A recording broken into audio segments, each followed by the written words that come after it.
In this class, we will learn how to solve integer linear programming using branch and bound method. Okay, we have learned how to solve integer linear programming last lecture using the cutting point method.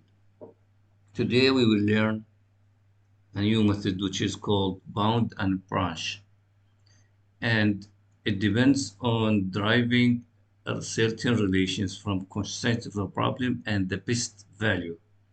Okay, so we will see what that means. So we will have a current solution at a time, and then we will be looking for a solution that gives a better value for the objective function. Okay, but we will deal with the relation between the constraints and the solution in hand, the current solution, in order to see if we are able to obtain another solution with a better value. Okay, so the idea here is to improve the objective function. Okay, so we start to describing that method, which is called branch and bound method. Here, when we say mixed integer programming, which means the solution vector might consist of integer and non-integers. Here we go, as we see, minimize this function according to this constraint. Now, xj for j belongs to some interval is integer. So we are not requiring that all the components of the solution to be integers. Some of them must be integers, and some of them might not be, might or might not. For example, if the solution, the vector x consists of x1, x2, x3, x4, let us assume we have dimension 6 here. So we might require that x1 and x2, x4, and x6 to be integers only. And what's about x3? It might or might not be an integer. So we will say we want xi for I belongs to 1, 2, 3. Sorry, the one I chose 1, 2, 4, and 6. These to be integers. And again, x3 and x4 minus x3 and x5 might and might not be integers. We are not requiring them to be integers. That's why we call it mixed integer linear programming. When we say pure integer linear programming, when we replace this with a pure, this is what we have seen last class, which means all the components of the solution vectors are required to be integers, all of them. Okay. Now, one method to solve the mixed integer linear programming is to use Dakin's method, which is as following. So, Dakin's method says the following. Okay, I will go through the steps. There are 5 steps, and there will be some ambiguity there, but everything will be clear when we work an example. Okay. So in the initial step, step 1 says solve the problem using a simplex method, ignoring the integrality. So just as any linear programming problem, solve it. If the solution comes out to have integer values for the values of j that we are requiring, then we are done. Okay, if not, we go to step 2. Going to step 2 means that there are some xj, for j belongs to the set I, that are not integral, and we want them to be integral. So what we do, we will take the integral part or the fractional part. You remember when we say, for example, 3.5 is the integral part plus zero point 0.5, right? Which is 3 plus zero point 0.5. Now, this is called here fi, okay? So whenever it's not integer, we will do such a decomposition. Okay, now because we are assuming going to step 2 that some components are not integers, so it says choose from among these values or variables that do not have integral part at this node, one variable to be used for branching and constraint. So there are some variables that are not taking integral integers, so choose one of them because we want to start the branching at that variable. We want to do branching. So there might be more than one component, one xj that is not integer. Choose one of them, and at that xj we will do branching. This will be clear. Okay. Now, how we choose which one? We will choose the one that has a large fractional part, which means the largest fi, as we have used to do with the cutting plane method. So assume the ith variable is chosen, and then we rewrite it this way. Okay. Now remember that xj we are requiring it to be variable, sorry, integer. And therefore, we must have either this or either that. This is the branching. Now we started to do branching, going this way or that way. Now let me explain this, why we must have either or. Either xj less than the integral part or greater than or equal the integral part plus 1. Okay, the integral part is x bi, okay? This is integer, and this is number line, okay? Now, what is the integer that comes after this? It is plus 1. It is this plus 1. So it is x bi plus 1.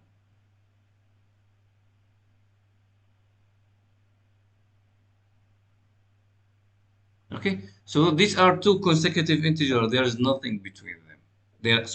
There's no integer between them. There are a lot of real numbers, infinitely many real numbers between them, but we are talking about integer here. Okay, this is the integer that comes after, then after, and so on. Now, xi is an integer.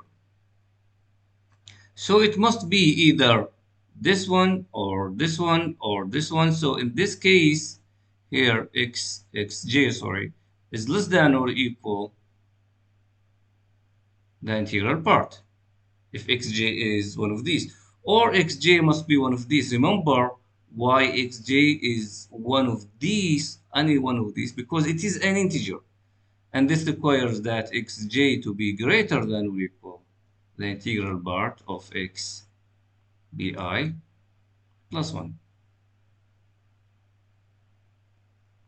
Okay, so either this or that happen. Good. So in step 1, if all components are integer, then fine. In step 2, some integers are not, sorry, some components are not integers. So we chose one of them that has the largest fractional part, and at that variable we chose, we did branching.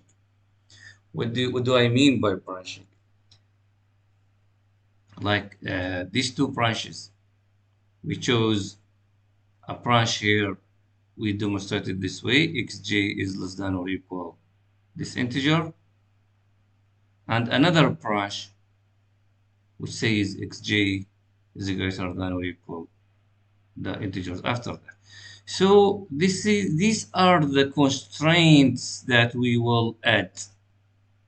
So we have a linear programming problem, and we will add these constraints. One time we'll add this constraint, And then we get a new linear programming problem, and then we solve using simplex method, and so on. We keep going. And another time we add this constraint to the original problem, and then we get one more new linear programming problem, and then we work with the simplex method tables and so on. So we did two branching. Okay. And now step 3 says formation of nodes. These are the nodes. They are just demonstration. So to create two mixed integer problems, so this is what I said. Create two new mixed integer problems represented by the nodes under consideration by adding constraint 2 and adding constraint 3 and solve each of these problems as linear programming problem using the simplex method. So adding this constraint to the original problem will give me a new integer programming problem to solve. And then we keep going this way. Another time we will add this constraint to the original problem and get a new linear programming problem, and then we solve using simplex or simplex and so on. Okay, so this is the formation of new nodes. Test for terminal nodes. Okay, this process will be repeated again and again. Okay, because once we reach this process, for example, we might find at the end that some components, some of the variables is still not integer. So maybe we will have some variable, say xl, which is still not integer. So two more nodes need to be added, okay, like these ones. And this will be clear in an example. Now, we keep doing so, but when we stop, at which node we stop, we don't do branching anymore. Such nodes are called terminal nodes. Terminal nodes. Okay. How we decide the node is terminal? We have two reasons. Okay. First, the problem presented by the node may have no visible solution. Okay. Good. So we are adding constraints to the original linear programming problem and then trying to solve. Maybe when we add a constraint, the new linear programming problem does not have visible solution. Then we stop. We cannot do any branching anymore.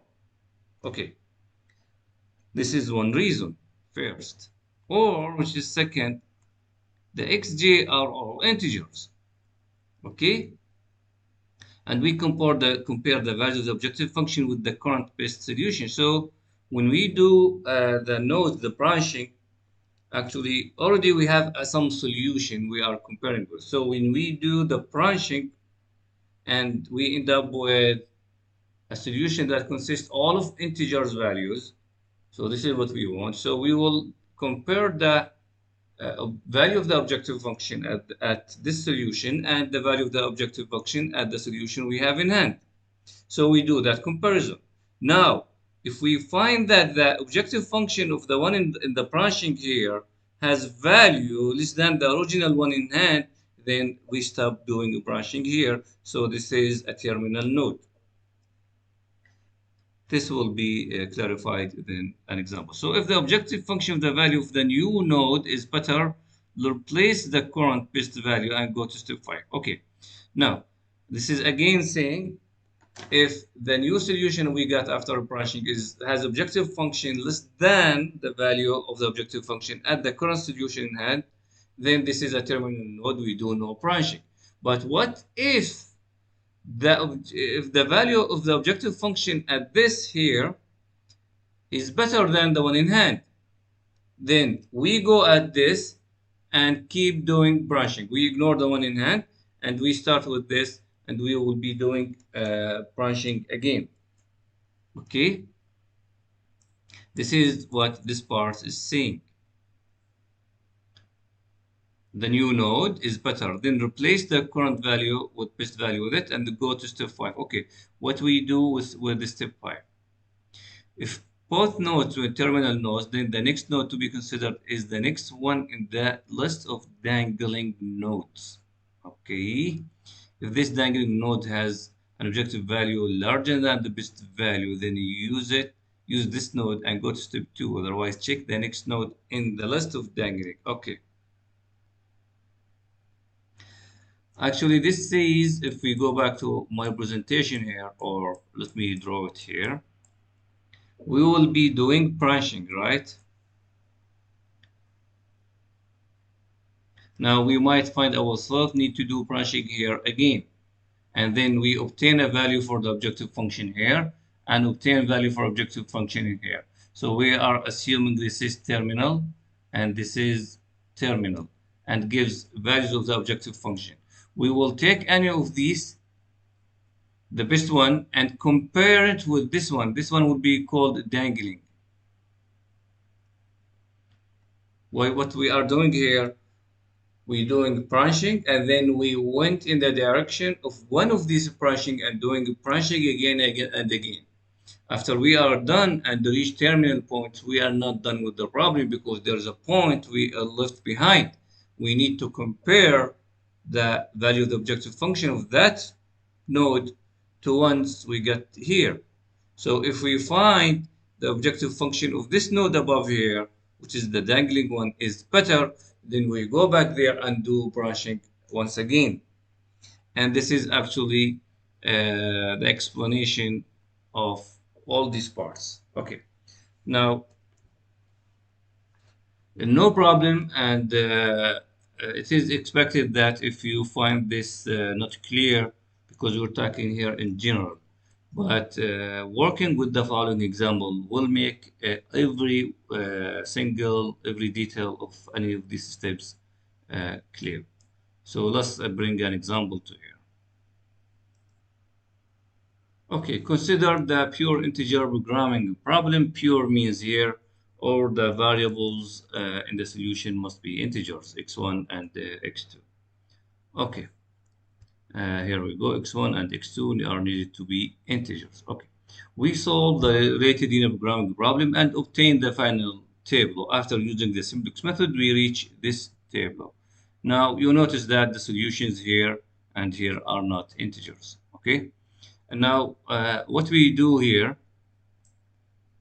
we will do branching where at one time at, okay, which one do branching at x1 or at x2? Here we say we choose x1 as branching variable. Why?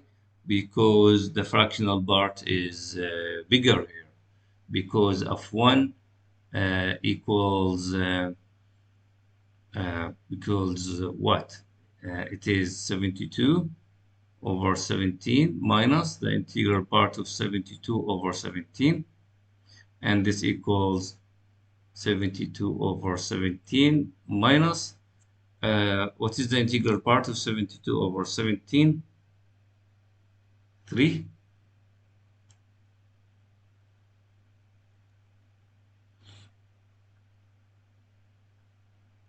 Four, right? 4.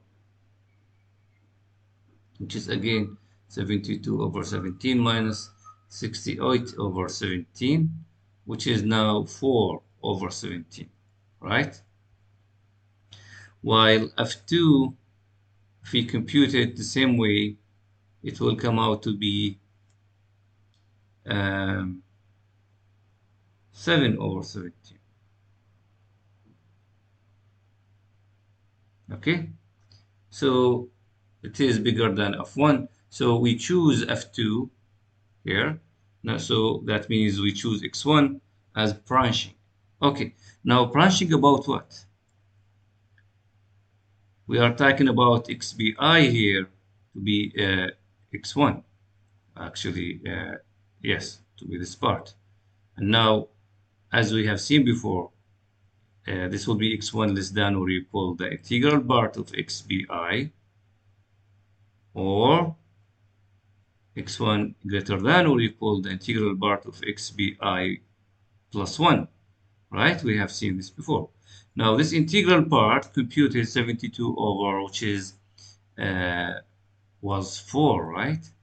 So we have either x1 less than or equal 4, or x1 is greater than or equal 4 plus 1, which is 5. Again, this is 4, right? plus 1, which is 5. So we have these two constraints to add.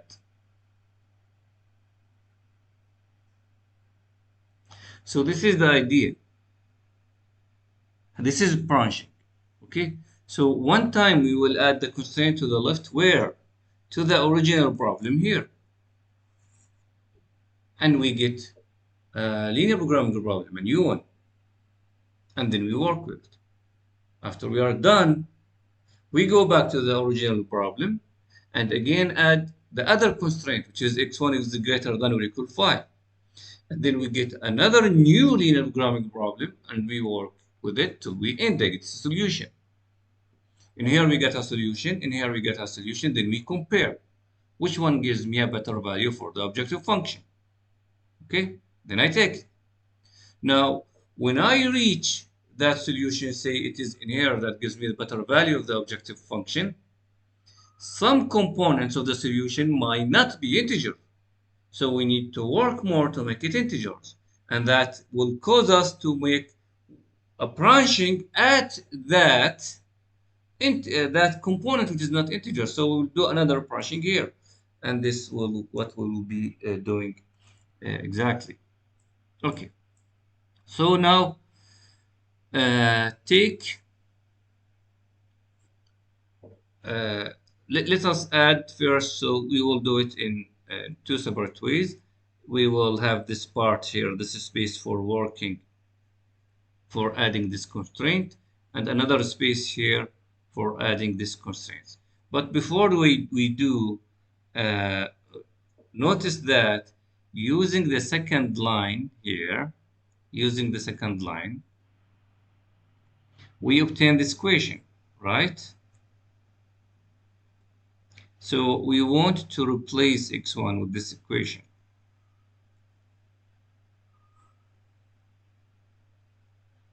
Right? So it is x1 times x1 plus negative 3 over 34 times x3 plus 5 over 34 times x4 equals 75 over 17. Put them all together, take the x1 to the one side and take the remaining to the other side, we get this equation, right? We need it. Okay. What we do next? Okay, now adding this new constraint, as we said, we will add this here, which is x1 greater than or equal 4. Now introduce the slack variable u1, so we will have x1 plus u1 equals 4. Now replace x1 as is given here, then we will have this new constraint. This is the idea. So we have a new constraint. So we formed it this way. And this new constraint now is being added to the previous table as a third row to the previous table. Which table is of that? The original one. This table here. So to this table, we added a third row corresponding or representing the new constraint. And you know the new constraint, how this came out from x1 greater than or equal 4. Okay, good. Now use the simplex method, the dual simplex method. We get this final table. Okay, good. Now again, if we have x1 greater than or equal 5, that means introducing the slack variable here, it will be x1 minus u1 equals 5, right? Okay, so let me rewrite it. Before I introduce the slack variable here, I want to make it x1 less than or equal negative 5. You agree with that? And then we will say x1 plus u1 equals negative 5. And then for x1, we substitute this, and therefore we get this new constraint this time. And now it is added to the previous table from above there as a third row. And then using the dual simplex method, we obtain this solution here. Okay, good. Now, do you see how this affected everything?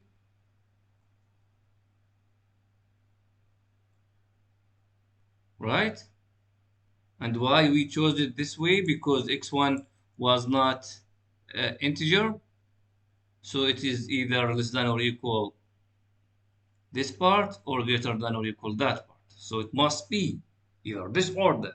So we took the two cases, and each case produces a new linear programming problem. And each case needs tables and the whole process and the by voting for the dual simplex method. And then we reach these solutions. Now, this gives us the following solution. It says x2 equals 22 over 5, x1 equals 4, and x4 equals 14 over 5. Right?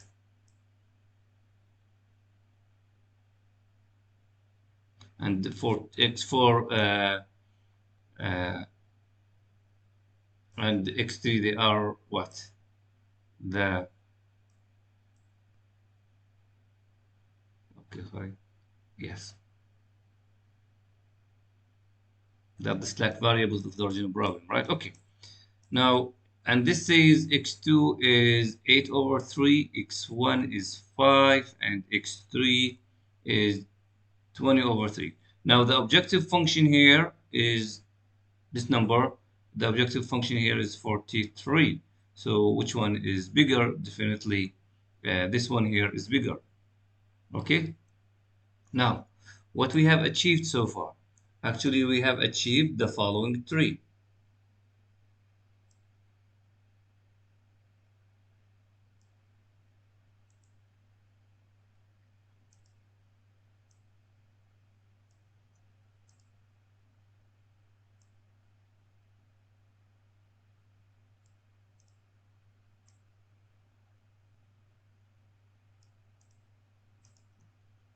Okay, because we did the branching.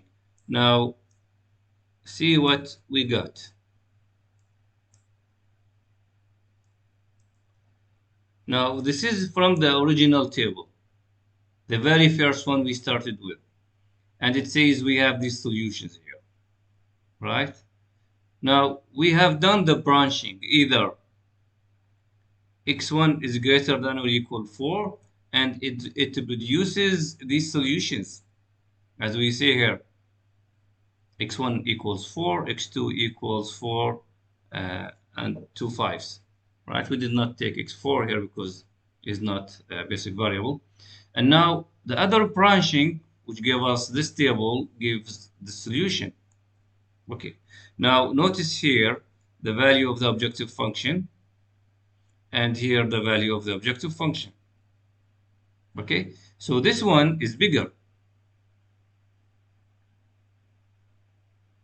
So we will do branching here for this node. What's about the other node? We will make it wait. So this is a dangling node. Why? Because now I will do branching for this side, do again, and get solutions. The solutions I get there, I compare with the one I have at node 2. If any one of them gives a better value for the objective function than the better value, the value of the node 2, then we are done. But if the value of the objective function at node 2, which is 41 plus 1/5, is better than the ones I get after branching at node 3, then I go back to node 2 and do branching again. This is what dangling means. I am not ignoring, I will come back to it. It is not terminal node. Terminal node means I will not be doing any branching at that node anymore, and it has reasons. And we will see them through these examples. We have already mentioned them, okay? So it is not a terminal node. There's still a possibility that we come back to node 2 and do branching. And we may not come back. We will see. Okay. Now,